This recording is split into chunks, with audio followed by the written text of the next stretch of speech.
I just wanted to show a quick video of my vanes on my VGT turbo opening up, pulling a hill. So on the screenshot here, you can see on the right we have exhaust pressure at the top.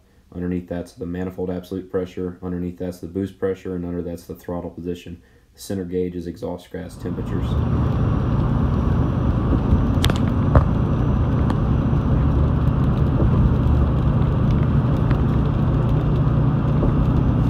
You can see as I throttle into it here, you can just watch the boost and the back pressure ratio come up to a 1-to-1, and at points get better than a 1-to-1.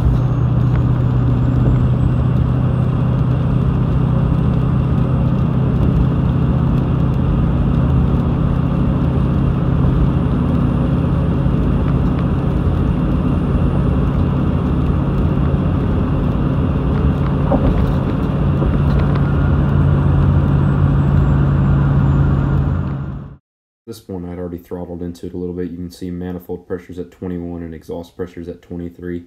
As I continue to go up the hill and throttle into it a little more, you can see as the vanes open up, we start to get more towards a 1-to-1 boost pressure, MAP and EBP, both at 33. We got 17 pounds of boost at 30% throttle.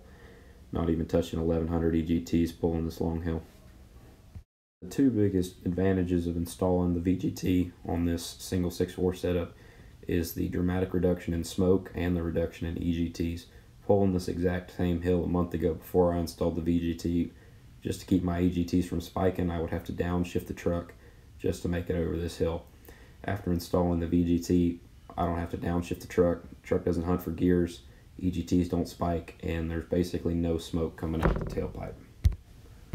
About a year ago, my compounds on my 6.4 failed, and I decided to go back with a single S300 turbo, mainly because I felt comfortable and confident that I could install that turbo by myself without pulling the cap.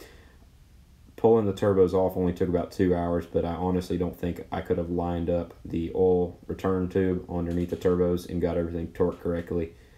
So that's why I decided to go with the single turbo. As far as the DPS VGT, I had done a lot of research. As soon as I had put the single on my truck, I was not impressed with the performance, I was not impressed with the smoke, and I wasn't impressed with the EGTs. I found DPS through online forums and through YouTube advertisements and decided to look into it a little more. After a few months of researching, I finally decided to give it a shot, and I have been blown away with the performance of my truck.